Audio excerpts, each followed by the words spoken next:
Imagine an Ireland without its thatched cottages, without the knowledge needed to build a dry stone wall, weave a traditional basket, or repair an old stone farmhouse.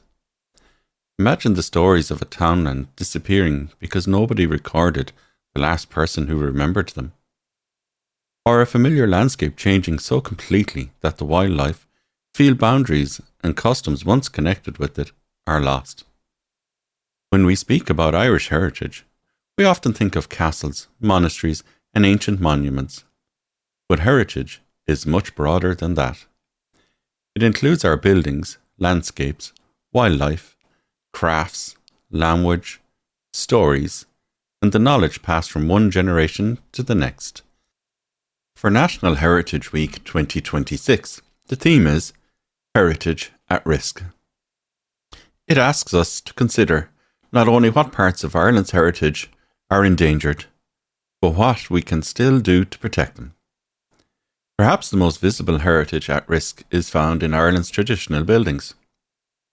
Across the countryside, old cottages, farmhouses, mills, and other vernacular buildings were created using local materials and knowledge.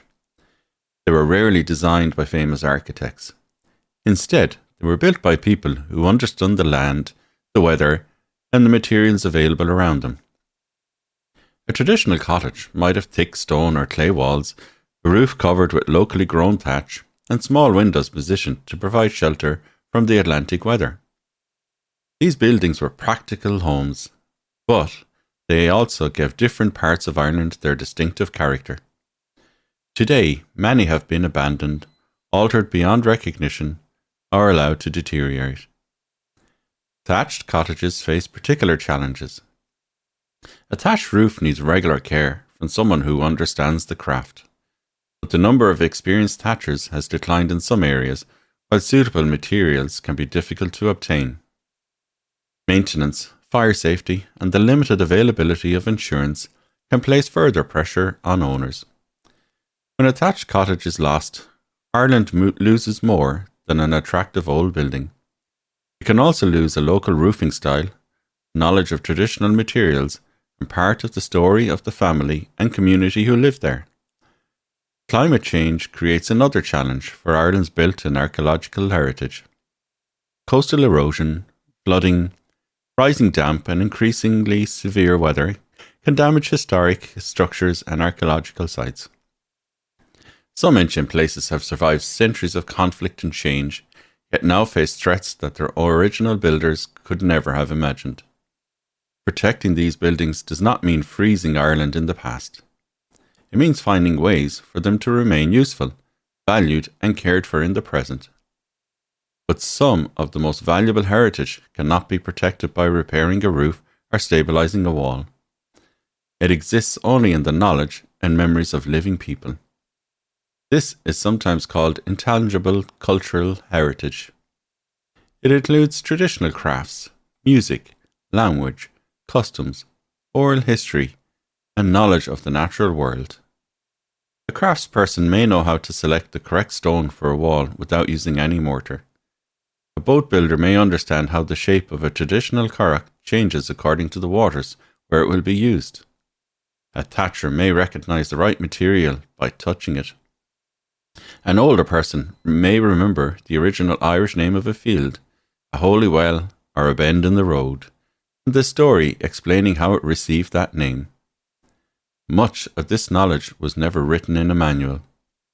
It was learned by watching, listening, and working beside somebody more experienced. That makes it especially vulnerable. If the final practitioner of a craft retires without teaching another person, generations of accumulated experience may disappear. A photograph can show us what an object looked like.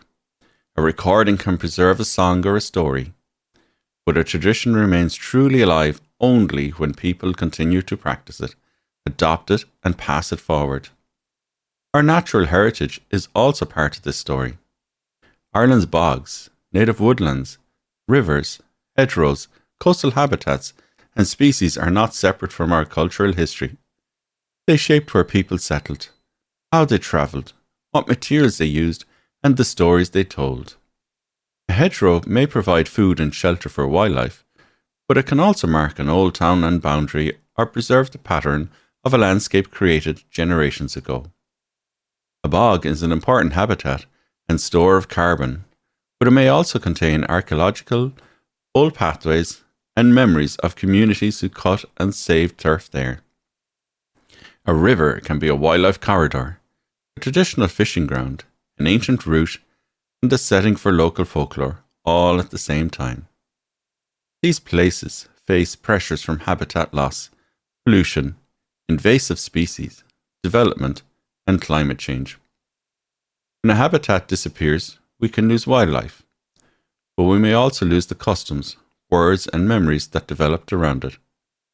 So, what can ordinary people do?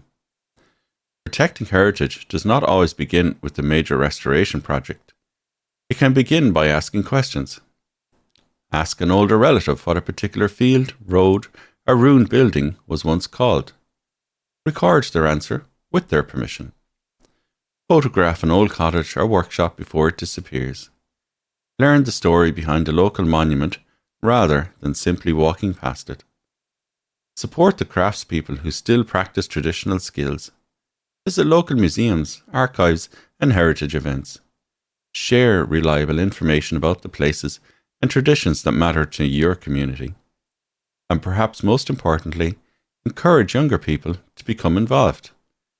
Heritage survives when it remains part of everyday life, not when it is remembered only after it has vanished.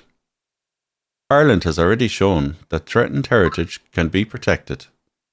Communities have rescued historic buildings, recorded graveyards, restored traditional boats, documented local stories, and revived crafts that might otherwise have disappeared. The future of Ireland's heritage will not be decided only by governments or large organisations. It will also be decided in homes, workshops, farms, schools, and communities. Every place has something worth remembering. It might be a building, a craft, a song, a landscape, or a story known by only a handful of people. The important question is whether we recognise its value while there is still time to save it. For Heritage National Week, we would like to hear from you. What part of Ireland's heritage do you believe is at risk of disappearing? Is there a place, a tradition, a skill, or a story from your own community that deserves to be remembered? Tell us in the comments. Because one part of our heritage is lost, we may never be able to recover everything it carried. But when it is protected, practiced, and passed on, it does more than survive. It continues to belong to all of us.